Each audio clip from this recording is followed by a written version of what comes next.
TNTV Tamil ஊடகம், தனித்துவமான தமிழ் ஊடகம். உலகெங்கிலும் வாழும் டிஎன்டிவி தமிழ் ஊடக பார்வையாளர்களுக்கு அன்பு வணக்கம். 2026 தமிழ்நாடு சட்டமன்ற தேர்தல் அமைதியாகவும் உற்சாகமாகவும் நடந்து முடிந்திருக்கிறது.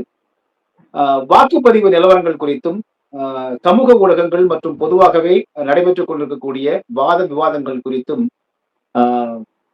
அரசியல் வியூக வகுப்பாளர், பொருளாதார வல்லுநர், எழுத்தாளர், பதிப்பாசிரியர் என்கிற பன்முகத்தன்மை கொண்ட நந்தன் மாசிலாமணி அவர்களை சந்தித்து நாம் அந்த கேள்விகளுக்கு எல்லாம் விடை காணவிருக்கிறோம். ஐயா வணக்கம். வணக்கம். அறிமுகத்தில் சொன்னதை போலவேனா, இப்போ வாக்குப்பதிவு 84 விழுக்காடு உயர்ந்திருக்கிறது. இதுல வாதங்கள் இப்ப திமுக தரப்புல என்ன சொல்றாங்கன்னா, RS பாரதி போன்றவங்க எல்லாம் சும்மா ஒரு 2 விழுக்காடு தான், 0.2 விழுக்காடு தான் உயர்ந்திருக்கு, எண்ணிக்கை பாத்தீங்கன்னா அதான் முக்கியம், அது ஒண்ணும் உயரல அப்படின்னு அவங்க எங்களுக்கு 200 இடங்கள் கிடைக்கும் அப்படின்னு சொல்றாங்க திமுக தரப்புல. அதிமுக தரப்புலயோ இல்ல தாவேக தரப்புலயோ இன்னும் அவர்கள் எதுவும் இது குறித்து வெளிப்படையா பேசுனதா தெரியல. நாம் தமிழர் கட்சி அவர்கள் வழக்கமா நாங்கள் வாக்களிச்சிருக்கிறோம் அப்படிங்கிற மாதிரி இருக்காங்க. நாங்கள் உழைத்திருக்கிறோம், உழைப்பை கொடுத்திருக்கிறோம் என்கிற அந்த அடிப்படையில் நிற்கிறாங்க. சமூக ஊடகங்கள்ல பெரிய வாத விவாதங்கள் போகுது. ஆனால் எண்ணிக்கை அடிப்படையில பார்த்தா கடந்த தேர்தலை விட அதிகமாக வாக்குகள் விழுந்திருக்கின்றன. குறிப்பாக காலை 11 மணிக்கெல்லாம் 37 விழுக்காடு பதிவாயிருக்கு. இதையெல்லாம் நீங்கள் எப்படி பார்க்கிறீர்கள்? பழைய தரவு வச்சாலும் பார்க்க முடியும். 2021 பாத்தீங்கன்னாக்கா 4.63 கோடி பேர் மக்கள் வாக்களிச்சிருக்காங்க. அப்புறம் 2024 பாத்தீங்கன்னாக்கா 4.34 லட்சம் பேர் வாக்களிச்சிருக்காங்க. அதுவே பாத்தீங்கன்னா கிட்டத்தட்ட ஒரு 23 லட்சம் பேர் குறைஞ்சிருக்கு. அந்த 21 24 குறைஞ்சிருக்கு. இப்போ திருப்பி 2026 இந்த ஆண்டு பாத்தீங்கன்னாக்கா இந்த நேற்று நடந்த இதுல பாத்தீங்கன்னா 4.80 லட்சம் 4.80 கோடி பேர் வாக்களிச்சிருக்காங்க. 4.80 பேர் வாக்களிச்சிருக்காங்க. கிட்டத்தட்ட பாத்தீங்கன்னாக்கா சென்ற இதுக்கும் 24க்கும் இந்த 26 பாத்தீங்கன்னா கிட்டத்தட்ட 51 லட்சம் பேர் கூடுதலா வாக்கு செலுத்திருக்காங்க. அதாவது நாடாளுமன்ற இப்ப இந்த சட்டமன்ற தேர்தலுக்கும் வித்தியாசம் பாத்தீங்கன்னா ஒரு 51 லட்சம் பேர் புது வாக்காளர்கள் இல்ல இதுக்கு போடாதவங்க சேர்த்து போட்டுருக்காங்கன்னு வச்சுக்கலாம். நம்ம கணக்கெடுத்துக்கலாம். கிட்டத்தட்ட பாத்தீங்கன்னாக்கா ஒரு 16% வரும் வச்சுக்கோங்களேன். ஒரு பெரிய எண்ணிக்கை 16%. அதாவது ஒரே கட்சி போகுமானா அப்படி போகாது, எல்லா கட்சியும் கலந்துதான் போகும். ஒரு கூடுதலான எண்ணிக்கை வச்சுக்கோங்களேன். 16% பெரிய எண்ணிக்கை. அது இந்த இதுல அப்சர்வ் பண்ணலாம். அப்படிதான் நமக்கு தெரியுது. நமக்கு அது ஒரு அரை கோடி வாக்காளர்கள் வாக்குச்சாவடிக்கு வாக்களிச்சிருக்காங்க. அது புதியவர்களோ பழையவர்களோ. ஆமா, இல்ல போன வாட்டி அவங்க போடல. போன வாட்டி அந்த 51 லட்சம் வராது. இந்த வருஷம் கூட வந்திருக்கு. ஏன்னா 2024 குறைஞ்சிருக்கு. 21 24 குறைஞ்சிருக்கு. ஆனா அந்த 24 26 கூடி இருக்கு. அது பெரிய எண்ணிக்கை தான். அது நம்ம வர்றதுக்குமான அம்சம் தான் அது. ஏன்னா 21 அப்படிங்கிறது கலைஞர் கருணாநிதி அவர்கள் இல்லாத மு.க. ஸ்டாலின் அவர்களை புதிய தலைவராக ஏற்றுக்கொண்ட ஒரு காலகட்டம். இந்த பக்கம் அதே போல அதிமுகவில் செல்வி ஜெயலலிதா அவர்களுக்கு பிறகு OPS எடப்பாடி அவர்கள் அந்த தலைமைத்துவத்துக்கான அந்த போட்டிக்கு அடுத்து உருவான ஒரு கிளாரிட்டி இல்லாத ஒரு ஸ்டேஜ். ஆனால் 24 நாடாளுமன்ற தேர்தலில் மக்கள் ஒரு அளவுக்கு ஒரு கிளாரிட்டி ஆகும். இப்ப 26 இன்னும் அதிகமாக ஒரு தெளிவோடு மக்கள் வாக்களித்திருக்கிறார்கள் அப்படின்னு பாக்கலாங்களா? கண்டிப்பா பார்க்கலாம். ஏன்னா 24 பாராளுமன்ற நாடாளுமன்ற தேர்தல், அதுல யார் பிரதமர் முடிவு பண்ற தேர்தல். அதனால பாத்தீங்கன்னா ஸ்டேட் பிளேயர்ஸ்க்கு கொஞ்சம் குறைவான இதுதான் பாருங்க. இருந்தாலும் அங்க அப்ப காங்கிரஸ்க்கு கொஞ்சம் நல்லா இருக்குன்னு நினைச்சு காங்கிரஸ், திமுக இந்த அலையன்ஸ்க்கு ஜனங்க ஓட்டு போட்டாங்க. ஆனா அது பாத்தீங்கன்னா அதுவே கொஞ்சம் ஓட்டு குறைஞ்சுதான் செஞ்சிருக்காங்க. அவங்களுக்கு ஒரு 50க்கு கீழே தான் போயிட்டாங்க. 45 விழுக்காடு தான் வந்துட்டாங்க அந்த 24 எலெக்ஷன்ல பாத்தீங்கன்னா. அப்பனா ஒரு 55 பேர் எதிர்நிலை இருக்கான்னு தெரியுது. ஏன்னா 2ஆ பிரிஞ்சதுனால, ஒண்ணு அதிமுக, ஒண்ணு பாஜக, 2 பிரிஞ்சதுனால அதனால பாத்தீங்கன்னா ஒரு 45% தான் வாங்கிட்டாங்க. அப்ப என்ன தெரியுதுனாக்கா 51 நாள் தாண்டல திமுக. அது சின்ன சர்க்கிள் தான். அது அவங்க கவனிச்சுப்பா நினைக்கிறாங்க. அப்ப பாஜக ஒரு முழுமையான எதிர்ப்பு இல்லைன்னு தெரியுது நமக்கு. அது பாஜக மேல ஒரு தமிழ்நாடு ரொம்ப எதிர்ப்பா இருக்குன்னு சொல்லிட்டு இருந்த இது அது கொஞ்சம் அவ்வளவு உண்மையான சந்தேகமா தான் இருக்கு அந்த தரவு வச்சு பார்க்கும்போது. இப்போ விஜய்க்கான வாக்குகள் இப்ப எத்தனை விழுக்காடு அதிகரித்திருக்க வாய்ப்பு இருக்குங்கன்னா, இப்ப குறிப்பா நீங்க காலைல 11 மணிக்குள்ள 37 விழுக்காடு பதிவாயிருச்சு. இது கடந்த சட்டமன்ற தேர்தல்கள்ல 11 மணி வரைக்கும் அவ்வளவு வாக்குகள்லாம் பதிவானதா பெரிய வரலாறு பின்னாடி திருப்பி பார்த்தா இல்ல. அப்போ குறிப்பா விஜய் என்ன சொன்னாருன்னா, எல்லாருமே காலையில நேரத்திலேயே முதல்ல போய் உங்கள் வாக்குகளை செலுத்திருங்க அப்படின்னு அவருடைய நண்பா நண்பீஸ்க்கு சொன்னாரு. ஏன்னா அவர் சொல்வதை அப்படியே கேட்கக்கூடியவர்கள் தான் அவங்களுடைய நண்பா நம்பி. 11 மணிக்கெல்லாம் 37 விழுக்காடு அதிகரித்திருக்க போது பெரும்பாலும் அந்த வாக்குச்சாவடிகள்ல அவர்கள் தான் அதிகமா இருந்ததை நம்ம பார்க்க முடியுது. இதை நீங்க எப்படி பாக்குறீங்க? இல்ல அவருக்கு ஒரு பெரிய செல்வாக்கு இருக்கிறது நம்ம மறுக்க முடியாது வச்சுக்கோங்களேன். அவருக்கு செல்வாக்கு இருக்கு. செல்வாக்கு ஜனங்க வந்து அந்த அவங்க ரசிகர்கள் எடுத்துக்கோங்க, இல்ல தொண்டர் எடுத்துக்கோங்க, இல்ல மக்கள் பொதுமக்கள் எடுத்துக்கோங்க. அவங்க விரும்பி வாக்கு செலுத்துறதுக்கு வாய்ப்பு இருக்கு. இப்ப நம்ம ட்ரெடிஷனா தான் பட்சம் எனக்கு விஜய்க்கு தனியா ஓட்டு விட்டு பிரிக்கிறதுனாக்கா நம்ம ட்ரெடிஷனல் ஓட்ஸ் இருக்கு இல்லையா? அதை வச்சுதான் மீதி ஓட்டு வர வாய்ப்பு இருக்கு பார்க்க முடியும். இப்ப அதிமுக எவ்வளவு குறைச்சு போனாலும் 21, 28 கீழே போவாது. இது வரைக்கும் போனதே இல்லை. இவ்வளவுதான் அடி ரொம்ப அடி வாங்கினது கூட இந்த 21% வாக்கு தான் வந்திருக்குது. அதனால மற்ற கட்சியை வச்சு பார்க்கும்போது பார்த்தீங்கன்னாக்கா, மிக திமுக சரி 25 கீழ அவங்க போனதே கிடையாது. எந்த காலத்துலயும் தான் அவங்க. எவ்வளோதான் ரொம்ப கம்மியா ஓட்டு வாங்கியிருந்தா கூட 25% கீழ அவங்க போனதே இல்ல. பட் இந்த முறை என்னன்னாக்கா, நம்ம கிட்டத்தட்ட 50 லட்சம் புது வாக்காளர் புதுசா வாக்கு செலுத்தியிருக்காங்க. அதை வச்சு கணக்கு பண்ணி பார்க்கும்போது, விஜய்க்கு கூடுதலா வாய்ப்பு இருக்க மாதிரி தான் தெரியுது. இந்த அதாவது ஜெயிப்பாரான்னு அதாவது இந்த கட்சி அவங்க கட்சி பெரிய அளவுக்கு ஒரு சட்டமன்ற தொகுதி ஜெயிச்சு அவங்க ஆட்சி வருமானான்னு தெரியல சொல்ல தெரியல. ஆனா எப்படி பார்த்தா 20% கீழ வாங்க மாட்டாரு. அது அது உறுதியா சொல்ல முடியும். இந்த ட்ரெண்ட் வச்சு பார்க்கும்போது 20% உறுதியா வாங்குவாரு. அது 20 மேல அப்படின்னு சொல்ல தெரியல. 20க்கு கம்மி போறது வாய்ப்பு ரொம்ப ரொம்ப குறைவா இருக்கு. இப்ப அவர் 20 விழுக்காடு வாக்குகள் வந்து விஜய் வாங்கினாருன்னா, இப்போ அதிமுகவுக்கான வாக்கு வந்து 20 விழுக்காடு அப்படிங்கிறது கடந்த தேர்தலில் உறுதியாயிடுச்சு. எடப்பாடி பழனிசாமி தலைமையிலான அதிமுகவுக்கு 20 விழுக்காடு தனியா இருக்கு. திமுக வரை தனிச்சு நின்னதில்ல. அப்ப தனிச்சு நின்ற போதும் அவர்களுக்கும் 20ல இருந்து 23 விழுக்காடு தான் இருக்கிறதுக்கு வாய்ப்பு இருக்கு. அப்போ இந்த மிகப்பெரிய 2 கட்சிகளுக்கு ஈடாக விஜய் 20 விழுக்காடு வாங்கினார்னா, இது இந்த அரசியல்ல என்ன விதமான மாற்றத்தை ஏற்படுத்தும்னு நீங்க நினைக்கிறீங்க? இல்ல 24 வந்து அதிமுகவை நீங்க ஒரு பேரை எடுத்துக்க முடியாது. என்ன காரணம்னாக்கா, ஒண்ணு வந்து காங்கிரஸ் அந்த திமுக தலைவர் கூட்டணி என்னன்னாக்கா, அதுக்கு ராகுல் காந்தியோ இல்ல காங்கிரஸ் தலைவரோ ஒரு பிரதம வேட்பாளர்னு சொல்லி அவங்க அறிவிச்சுட்டாங்க. பாஜக ஆல்ரெடி வந்து அவங்க ஏற்கனவே இவர் இருக்காரு. மோடி பிரதமரா இருக்காரு. அது கண்டினியூ பண்ண போறாருன்னு சொல்லி அவங்க கேம்பெயின் பண்ண ஆரம்பிச்சுட்டாங்க. 3வது அதிமுக தலைமையில அவங்க யாரும் சொல்றதுக்கு ஆள் இல்லையா அவங்களுக்கு? என்ன பிரதமர் சொல்றதுக்கு ஆள் இல்ல. அதெல்லாம் அவங்க 21% வந்து வாக்கு வாங்கினாங்க. நீங்க அதை ஒரு பேராமீட்டர் எடுத்துக்க முடியாது. ஏன்னா அது வந்து நாடாளுமன்ற தேர்தல். சட்டமன்ற தேர்தல் தான் நீங்க வச்சு பார்க்க நீங்க. சட்டமன்ற தேர்தல் வந்து எப்படி இருந்தாலும் அவங்களுக்கு வந்து 22 கீழே அவங்களுக்கு போறதுக்கு ரொம்ப வாய்ப்பு குறைவா நான் பார்க்குறேன். இது வரைக்கும் போனதில்ல. அது போறதுக்கு எனக்கு அவங்க ஒரு கேடர் பேஸ் பார்ட்டினால ஒரு தமிழகம் முழுக்க அவங்களுக்கு இருக்கிறதுனால என்ன அவங்களுக்கு இந்த இந்த பாஜக கூட அணி சேர்ந்ததுனால அவங்களுக்கு இந்த ஓட்டு வரதுக்கு வாய்ப்பு ரொம்ப குறைவு. சிறுபான்மை ஓட்டு வரதுக்கு வாய்ப்பு ரொம்ப ரொம்ப குறைவு அவங்களுக்கு. வரும் சுத்தமா வராது சொல்ல மாட்டேன். பட் ரொம்ப ரொம்ப குறைவு. அந்த இதெல்லாம் பார்த்தீங்கன்னாக்கா ஒண்ணு வந்து திமுக அணிக்கு தான் போக வாய்ப்பு இருக்கு. பிளஸ் வந்து விஜய் கொஞ்சம் போகிறது வாய்ப்பு இருக்கு. சிறுபான்மை ஓட்டு வந்து அவங்க 2 பேர் தான் என்கரேஜ் பண்ணுவாங்க. ஏன்னா போன வாட்டி பார்த்தீங்கன்னாக்க நாடாளுமன்ற தேர்தல் வந்து பாஜக சிறுபான்மை ஓட்டு வந்திருக்காது. அதிமுக வரவே இல்லை. இதை வச்சு கணக்கு பண்ணி பார்க்கும்போது 2 சேர்ந்துருக்கு இப்ப. இந்த 2 பாஜகவும் அந்த தேசிய என்டிஏன்னு சொல்றாங்க. அதுவும் இந்த அதிமுக ஒண்ணா சேர்ந்ததுனால அதை வச்சு போட்டி அவங்க அந்த கணக்கு பண்ணி பார்த்தா வச்சுக்கோங்களேன் 22% வந்திருக்காங்க. அப்புறம் மற்றது எல்லாம் சேர்த்தையும் வச்சுக்கோங்களேன். இப்போ அவன் பாஜக 11% போட்டிருக்கான். அது நீங்க டிஸ்கவுண்ட் பண்ணி பாருங்க. 5, 6 கொண்டு போக முடியாது. ஏன்னாக்கா எல்லா கூட்டி சேர்ந்ததுனால. அப்புறம் மற்ற 5 வச்சுக்கிட்டீங்கன்னா ஒரு 3 பேர் இருக்காங்க. ஒன்று பாமக ஒரு 5% வாங்கும். அப்புறம் அமமுக ஒரு 5% வாங்கும். அப்புறம் வந்து பாஜக 5% வாங்கும். ஒரு 15% இருக்கு.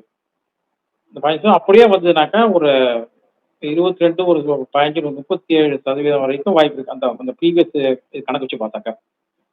அது அப்படியே நடக்குமானா சொல்ல தெரியாது. இந்த வாட்டி அப்படியே தான் அது விழுந்திருக்கும்னு சொல்லுது. ஏன்னாக்கா அது கொஞ்சம் சேதாரம் ஆகிறதுக்கு வாய்ப்பு இருக்கு.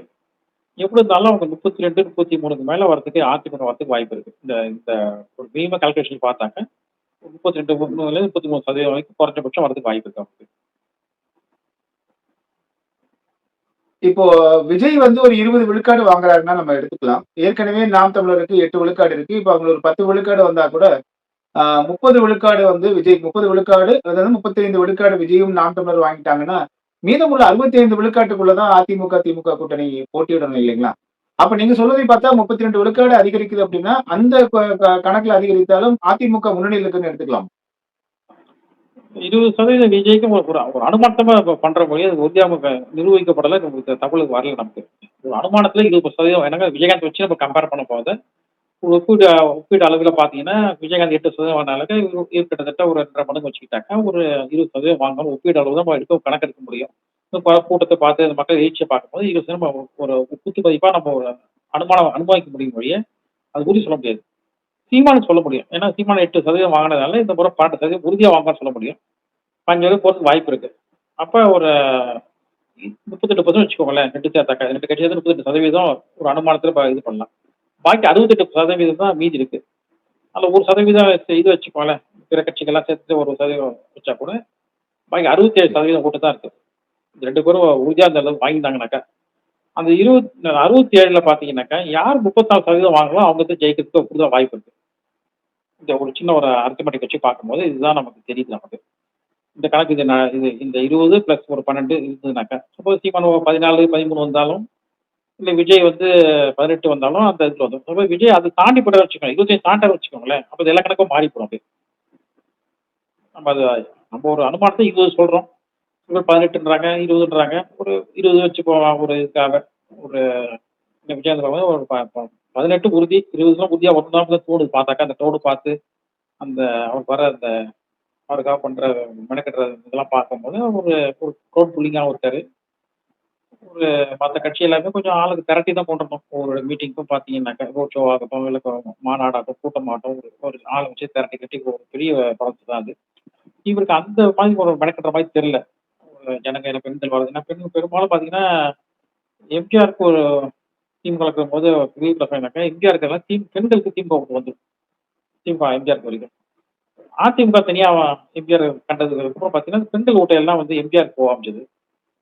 பின்னால ஜெயலலிதா வந்ததுக்கப்புறம் ஜெயலலிதாக்கு அந்த பெண்கள் ஓட்டு வர ஆரம்பிச்சது. அதான் பெண்கள் ஓட்டுன்னு சொல்றது வந்து ஒரு குடும்ப பெண்கள் இதுவா இருக்கவங்க, ஒரு ஆளுமையா பார்த்தாங்க. ஜெயலலிதா போய் ஆளுமையா பார்த்தா அவங்க வந்து ஒரு ஜெயலலிதா மேல பிரியப்பட்டு ஓட்டு போட்டாங்க அவங்க எல்லாரும். ஜெயலலிதா வரணும்னு ஆசைப்பட்டு போனாங்க. இப்ப அடுத்தது பார்த்தீங்கன்னாக்கா, விஜய்காந்த் அளவு பெண்கள் ஒரு மேல ஒரு பெண்கள் வந்து விஜய் மேல பெரிய ஈடுபாடா இருக்காங்க. பெண்கள் எங்க எல்லாம் உங்களுக்கு இதுவா இருக்காங்களோ, அது வந்து ஒரு டில்டிங் ஃபேக்டரா இருக்குன்னு வச்சுக்கோங்களேன். ஒரு டில் ஃபேக்டர் ஒரு ஒரு ஒரு பக்கம் சாயறதுக்கான வாய்ப்புகள் ஜாஸ்தி இருக்கு. இப்போ மத்தவங்களுக்கெல்லாம் அந்த மத்த கட்சிக்கு அந்த பெண்கள் ஓட்டு வருமானாக்கா, அந்த நடுநிலையான பெண்கள் வந்து ஓட்டு போடுறது குறைவு தான். ஒரு ஈர்ப்பா போடுறது ரொம்ப குறைவு தான். அதிமுகவுக்கு அந்த ஒரு பெண் தலைவர் இல்ல அங்க அதிமுகல. திமுகல பார்த்தா பெண் தலைவர் இப்போ இல்ல அங்க. இல்லன்னே சொல்லிடலாம். பெண் அதாவது ஒரு தனி மாதிரி ஆளுக்கு வோட் பண்ணியிருந்தாங்கனாக்கா, ஒரு காலம் ஃபுல் பண்ண முடியும். அவங்க யாரும் வோட் பண்ணாதனால அது பண்ணல. அடுத்து இளைஞர்கள் ஒரு பெரிய ஃபேக்டர் இருக்கு. அதிமுகல இளைஞர் அணின்னு ஒண்ணு இருக்கு. யார் தலைவர்னு யாருக்கும் இருக்குன்னு தெரியாது. திமுகல இருக்கு உதயநிதி ஸ்டாலின் மட்டும் தான் இருக்காரு. பட் பாப்புலர் லீடர் போட்டிங்கன்னு வச்சுக்கோங்களேன், ஸ்கூல் போட்டு கொண்டுருவாங்க எனக்கு. ஜனவரி எல்லாம் இந்த இளைஞர்கள் பூரா போஸ்ட் கொண்டுருவாங்க. அது 25 வயசு, 26 வயசு தலைவரா அந்த மாதிரி ஒரு செயலாளரோ போட்டிங்கன்னா தான் புல் பண்ண முடியும். ஒரு 40, 50 வயசு மேல நீங்க போட்டின்னு வச்சுக்கோங்களேன், அது புல் பண்ண முடியாது உங்களுக்கு. ஜனவரி ஏன்னா அவங்களுக்கு ஒரு வித்தியாசம் தெரியும். 40 வயசு, 50 வயசு ஒரு தலைவரா இளைஞர் அணின்னு போட்டிங்கனாவே அது வந்து அவ்வளவு ஃபுல் ஆகாது. 25, 23, 24, 25, 26 ஒரு ஆளை போட்டிங்கன்னு வச்சுக்கோங்க. ஒரு இளைஞரை போட்டிங்கன்னா அது இளைஞர் அணியா இருக்கு பாக்குறதுக்கு. அது வந்து இப்ப விஜய்க்கு வந்து இளைஞர் அணியும் ஸ்ட்ராங்கா இருக்கு. அப்புறம் பெண்களும் ஸ்ட்ராங்கா இருக்கிறதுனால ஒரு எட்ஜ் இருக்க மாதிரி தெரியுது. இப்ப திமுகவினுடைய வாக்குகள், அதிமுக வாக்குகள் யாருடைய அதிக வாக்குகளை வந்து விஜய் அதிகமா பிரிப்பாரு அப்படிங்கிற ஒரு கேள்வி, அதுதான் இப்ப வந்து ஒரு மிக முக்கிய கேள்வியா இருக்கு. அதனால அதன் காரணமா தான் இது ஒரு பெரிய வாத விவாதங்கள் போயிட்டு இருக்கு. இது நீங்க எப்படி பாக்குறீங்க? இல்ல இது இது சிறுபான்மை மக்கள் ஓட்டு தான் வந்து அதிமுகவுக்கு இல்லாத ஓட்டு அது. ஹார்ட்லி பார்த்தீங்கன்னா, இப்போ சொற்ப ஓட்டு தான் வரும். 2024 விழுந்திருக்கு. இப்போ அப்படிதான் விழுந்து எதிர்பார்க்குறேன். ஏன்னா பாஜகவுக்கு அவங்க அலைன் பண்றதுனால அது சிறுபான்மை ஓட்டு வந்து நிச்சயமா வரது ரொம்ப ரொம்ப குறைவா இருக்கும். ரொம்ப எண்ணிக்கை ரொம்ப சுழிக்கிற மாதிரி இருக்காது. சொற்ப எண்ணிக்கை தான் இருக்கும் வச்சுக்கோங்களேன். அதெல்லாம் திமுக போன ஓட்டு 2024. இப்ப விஜய் வந்திருக்கிறதுனால விஜயே ஒரு கிறிஸ்துவன்னு தன்னை அடையாளம் படுத்திட்டு இருக்காரு. மக்களும் அதை ஏத்துட்டு இருக்காங்கனால அந்த கிறிஸ்துவ ஓட்டு என்ன ஆகும்னு தெரியல. விஜய்க்கு போடுறாங்களா? இல்ல வந்து திமுகவுக்கு போடுறாங்களா? அது 2 பேர் அங்க தான் ஒரு குழப்பம் இருக்கு. ஏன்னா கிட்டத்தட்ட பார்த்தீங்கன்னா 2மே சேர்த்தீங்கன்னாக்கா ஒரு 60,00,000 ஓட்டு இருக்கு. சினிமா ஓட்டு பார்த்தீங்கன்னா தமிழ்நாட்டுல ஒரு 60,00,000 ஓட்டு குறைச்சு கூட இருக்க வாய்ப்பு இருக்கு. இது ஏன்னா 2020 சென்சஸ் எடுக்காதனால 11 சென்சஸ் வச்சு இந்த டவுன் வச்சு பார்க்கும்போது இவ்வளவு வாய்ப்பு இருக்கு. ஒரு 60,00,000 ஓட்டு அவங்களுக்கு 2 பேருக்கும் அந்த 2 சிறுபான்மை சேர்த்தாங்க. அதாவது இஸ்லாமியர், கிறிஸ்துவர் சேர்த்தாங்க. ஒரு 70,00,000 ஓட்டு இருக்கும். அந்த 70,00,000 ஓட்டுல யார் எடுக்கிறான்னு தான் இப்ப கேள்வி இல்ல. அதுல எவ்வளவு சதவீதம் வந்து திமுக போகும்போது, எவ்வளவு சதவீதம் வந்து விஜய்க்கு போகும்போது. அது ஒரு டில்ட் ஃபேக்டர். ஏன்னா அது வந்து பொத்தான ஓட்டு பாருங்க அது. இப்ப மத்த சமுதாய ஓட்டுலாம் அது எல்லாருக்கும் எல்லா கட்சிக்கும் போகும். எந்த சமுதாயம் எந்த ஜாதியா எடுத்துக்கிட்டாலும் சரி, எந்த சமுதாயம் எடுத்தாலும் சரி, பொத்தா விழாது. ஒரே கட்சிக்கு விழாது. எல்லா கட்சியும் அது பிரிஞ்சு போகும். உதாரண வன்னியர் ஓட்டு ஒன்று வச்சுக்கோங்களேன். அது பாமகக்கும் விழும், திமுகவுக்கும் அதிமுகவுக்கும் விழும் அது. ஆனா அதிமுகலாம் வன்னியர் அமைச்சிருக்காங்க, திமுகலாம் வன்னியர் அமைச்சிருக்காங்க. பாமகவுக்கும் வன்னியர் ஓட்டு விழுது. அதில் முழுசா வருமானம் முழுசா வராது. ஆனா இந்த சிறுபான்மை ஓட்டு மட்டும் முழுசா வரும். ஒரு கட்சிக்கு பெரும்பாலும் அவங்க அப்படிதான் செலுத்திட்டு இருக்காங்க. அவங்க ட்ராக் பார்த்தா அப்படிதான் தெரியுது. இந்த முறை வந்து அது 2 பேரும் ஃபைட் பண்றாங்க. ஒண்ணு திமுக ஃபைட் பண்ணுது, ஒண்ணு விஜயும் ஃபைட் பண்றாரு. அந்த அந்த அந்த ஓட்டுக்கு. அது வந்து ஒரு சின்ன ஒரு இதுதான் அது. ஒரு எப்படி எனக்கு கிறிஸ்துவ ஒரு கிறிஸ்துவ இல்லைனாக்கா சொல்லிடலாம். கிறிஸ்துவ ஓட்டு வராது சொல்லிடலாம். ஒரு கிறிஸ்துவ இருக்கிறனால அது கிறிஸ்துவ ஓட்டு வர கூடுதலா வாய்ப்பு இருக்குதா எல்லாரும் சொல்றாங்க. இருக்க வாய்ப்பு இருக்கிறதுக்கு சாத்தியக்கூறு இருக்கு. கிறிஸ்தவ ஓட்டு முழுமையா வருமானம் வராது அவருக்கு. நாம் தமிழர் மிக கடுமையான உழைப்பை கொடுத்திருக்காங்க. ஏற்கனவே நீங்க 8 வந்து கடந்த முறை நீங்க சொன்னீங்க. அவங்க 8 விழுக்காடு பெறுவாங்கன்னு நீங்க சொன்னீங்க. அதே போல கிடைக்கப்பட்டது. இப்பொழுது 12 தாண்டி 15 வரைக்கும் வர்றதா சொல்றீங்க.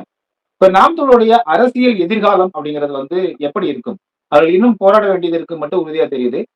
இருந்தாலும் இந்த பெரிய பணத்தையும், நகைகளையும், தங்கங்களையும், வெள்ளிகளையும் எல்லாம் கொடுத்து வாக்குகளை வாங்கக்கூடிய இந்த அரசியல் சூழல்ல, இந்த தேர்தல் அது வெளிப்படையாவே தெரிஞ்சது நம்ம. அப்போ இன்னும் நாம் தமிழர் வந்து எப்படிப்பட்ட ஒரு போராட்டங்களை அல்லது எப்படிப்பட்ட உத்திகளை வகுக்க வேண்டியது இருக்குன்னு நினைக்கிறீங்க?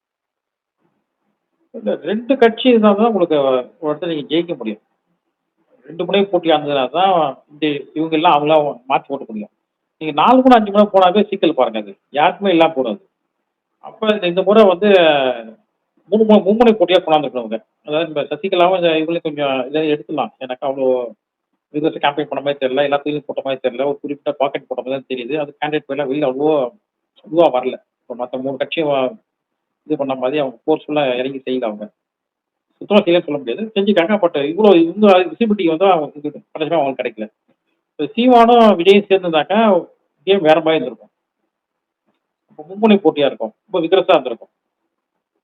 ஏதோ ஒரு நீங்க 2 முனை போட்டி தான் எப்பயுமே வந்து ஐடியல் பொலிட்டிக்கல் இது இல்ல. 2 முனைன்னு வச்சுக்கோங்களேன். ஜனங்க இவரா அவரான்னு தேர்ந்தெடுக்க ஈஸியா இருப்பாங்க. இந்த 3 போட்டிட்டீங்கன்னாவே 4 போட்டிட்டாவே என்ன ஆயிடுச்சுனாக்க, போடுற ஓட்டு வேஸ்ட்டா போடுமோ? இவங்க போடுற ஓட்டு அந்த மாதிரி எண்ணம் மக்கள் வந்ததுனாக்க, அவங்க சாய்ஸ் வந்து 2 ஆயிடும். 2க்கு தான் சுருக்குவாங்க அப்படியே அவங்க. அப்ப என்ன ஆயிடுதுனாக்கா, அவங்க 3வது பார்ட்டிக்கு வேலையெல்லாம் போடும். 4வது பார்ட்டிக்கு சுத்தமா சோர்ந்து போடுவாங்க அது. அப்ப அது அந்த எனக்கா மத்தவங்கலாம் கூட்டணி வைக்கும்போது நீங்க வேற வழி இல்ல. கூட்டணி வச்சு தான் ஆகணும் இந்த ஊர்ல. அதுக்கேத்த மாரி நீங்க அத டிங்கரிங் பண்ணி ஒரு மாதிரி பண்ணியிருந்தீங்கனாக்கா, மும்முனை போட்டினாக்க என்ன நம்ம ஜட்ஜ் பண்ண முடியாத எலக்ஷன் தான் அது. மும்முனை ரொம்ப கஷ்டம் அது. ஏன்னாக்கா விஜய்க்கு ஒரு 18, 20 வந்தது. இவருக்கு ஒரு 10, 12 வந்து வச்சுக்கோங்க. 33 வந்ததுனாவே ரொம்ப ரொம்ப ரொம்ப இதுவா இருக்கும். அதாவது 50 ஓட்டு 100 ஓட்டு கூட காலியாகும். அதனால தான் ஸ்டாலின் என்ன பண்ணிட்டாரு, எல்லா சிறு கட்சியும் சேர்த்த காரணம் அதுதான். சின்ன சின்ன கட்சிலாம் ஏன் சேர்த்தாருனாக்கா, அவங்களுக்கு தெரிஞ்சு போச்சு. ஒரு 50 ஓட்டு, 100 ஓட்டு, 200 ஓட்டு, 500 ஓட்டு யார் இருந்தாலும் பரவால்ல. நம்ம அக்காமடேட் பண்ணணும்னு சொல்லி அது பண்ணது. அது ஒரு நல்ல ஸ்ட்ராட்டஜி தான். அது வந்து அது அந்த நேரத்துக்கு வந்து அது விமர்சனம் பண்ணா கூட அவரு வந்து முடிவு பண்ணிட்டாரு. இது வந்து இப்ப இந்த தேர்தல் வந்து இப்ப இதுவா இருக்கும். அதனால 500 ஓட்டு வந்தா கூட நமக்கு ஜெயிக்கிறதுக்கு உதவியா இருக்கும் தான். அவர் எல்லா கூட்டணி கட்சி எல்லாத்தையும் அரவணைச்சு மேக்ஸிமம் எல்லாம் சேர்த்து அதுக்கு சீட்லாம் பிரிச்சு கொடுத்து பெரிய சாதனை தான் பண்ணது.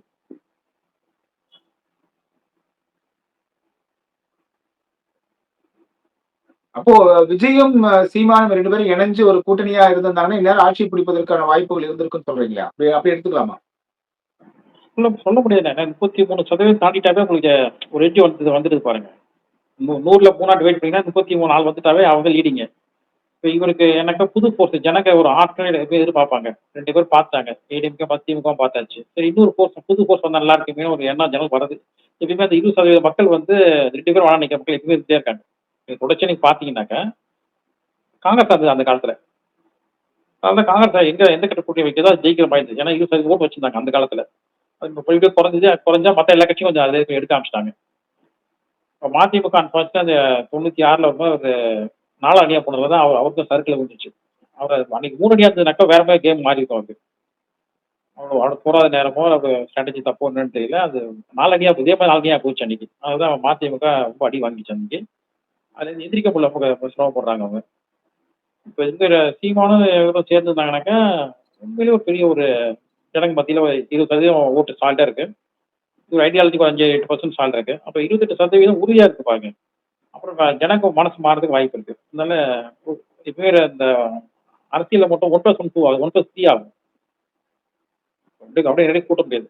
எனக்கு எதுவுமே அந்த கூட்டணி வந்து 1+1 2 ஆகும். 1+1 3 தான் ஆகும். அப்ப ஒரு கட்சி வெளில போச்சுன்னாக்கா அந்த கட்சி அப்ப காணாம போயிடும். ஒரு கட்சி விலகி தனியா நின்று வச்சுக்கோங்களேன். அந்த பார்த்தாக்கா அந்த கட்சிக்கு ஒரு ஓட் பேங்க் இருந்திருக்கும். ஆனா தனியா நிற்கும் போது ஓட் பேங்க் ரொம்ப அப்படி சரிஞ்சு போடும் அவங்களுக்கு. ஆனா சேரும் போது என்ன ஆயிடுதுனாங்க, இன்னும் எக்ஸ்ட்ரா ஓட்டு கிடைக்கும் அவங்களுக்கு. அந்த யார் போய் இவங்க அலைன் பண்றாங்களோ அவங்களுக்கு கூடுதலா ஓட்டு அவங்களுக்கு வந்து முழு அவங்களுக்கு. இதெல்லாம் நம்ம இந்த ஸ்டடி பண்றதால சொல்றேன். இந்த இந்த ஓட்டிங் பேட்டர்ன் வச்சு ஸ்டடி பண்ணும்போது என்ன தெரியுதுனாக்க, அலைன்ஸ் பண்ணும்போது அது வந்து கூடுதல் ஓட்டு வாங்கி தருது அவங்களுக்கு. இப்போ சீமானுக்கு என்னன்னாக்கா, அஃப்கோர்ஸ் அவங்க எல்லா கேண்டிடேட் நல்லா போட்டிருக்காங்க, படிச்சவங்க ஓரமா இருக்காங்க, மெனக்கட்டுறாங்க, அலையிறாங்க, கேம்பெயின் நல்லா பண்ணா கூட பாதி ஜனங்க என்னப்பா இதுப்பா அது போட்டு வேஸ்ட் பா, இது எங்கப்பா ஜெயிக்க போறாங்க, இது வேஸ்ட் பான்னு சொல்றாங்க பாருங்க. அது அந்த ஓட்டுலாம் வராது விஜய் இதுக்கு சீமானுக்கு வராது. ஜனங்க என்னப்பா கொஞ்சம் போய் அந்த அதாவது ஜெயிக்கணும்ப்பா அப்படின்னுவாங்க. அந்த ஓட்டு வரணும். அந்த ஓட்டு வந்து அவங்க மாறும் உங்களுக்கு. இப்போ சேர்ந்ததாக்கா உண்மையிலேயே ஒரு 2 கட்சிக்கும் ரொம்ப டஃப்பா இருந்திருக்கும். 2 கட்சியுமே படாபாடு பட்டு தான் அவங்க நிலை வச்சு ஆகணும். ஆனா அடுத்த வருஷம் வந்து பார்த்தீங்க இல்லையா, அதுல இவங்க ஜெயிச்சிருப்பாங்க. இந்த வருஷம் தோத்தா கூட, பெரிய வெற்றி வாய்ப்பு இல்லைன்னா கூட, அடுத்த வருஷம் நிச்சயமா அவங்க தான் ஜெயிப்பாங்க.